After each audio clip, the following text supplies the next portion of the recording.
बातमी आहे क्रिकेटच्या मैदानातून। बंगळुरू कसोटी कोण जिंकणार? विराट कोहलीची टीम इंडिया की स्टीव्ह स्मिथचा ऑस्ट्रेलिया संघ याविषयीची उत्कंठा एव्हाना शिगेला पोहोचली आहे। या कसोटी टीम इंडियाने ऑस्ट्रेलियाला विजयासाठी 188 धावांचं आव्हान दिलं असून त्या लक्ष्याचा पाठलाग करताना ऑस्ट्रेलियानं चौथ्या दिवशी चहापानाला 6 बाद 101 धावांची मजल मारली।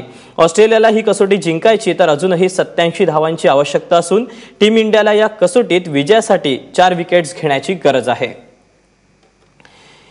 या सगळ्याबद्दल बोलण्यासाठी आणि विश्लेषण करण्यासाठी द्वारकानाथ संजगिरी आपले क्रिकेट समीक्षक आपल्या सोबत आहेत। संजगिरी सर, क्रिकेटमध्ये क्लायमॅक्स म्हणजे कसोटीत क्लायमॅक्स आलाय? प्रश्नच नाही, क्लायमॅक्स इतका चांगला। मी आधीच सुरुवातीला म्हटलं होतं सकाळच्या सत्रामध्ये की जरी 188 धावा ह्या अशा कमी वाटल्या तरी ह्या खेळपट्टीवर त्या खूप मोठ्या आहेत। ह्याचं कारण चौथा डाव खेळतायत आणि खेळपट्टी मनाला येईल ते करू शकते।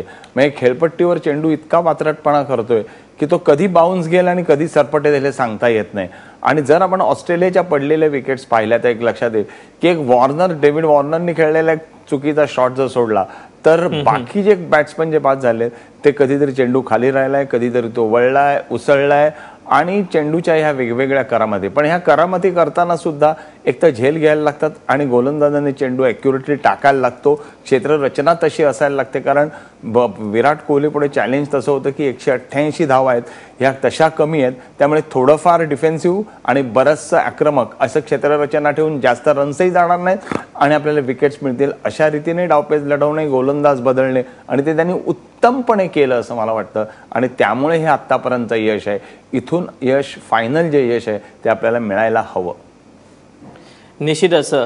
त्यामुळे आता नेमकं काय होतंय क्रिकेटमध्ये, नेमकं काय घडणार आहे हे पाहणं उत्सुकतेचं असणार आहे। सर, तुमच्याकडनं याच्याबद्दलचं वेळोवेळी विश्लेषण जाणूनच घेत राहू। तुर्तास धन्यवाद गप्पांबद्दल।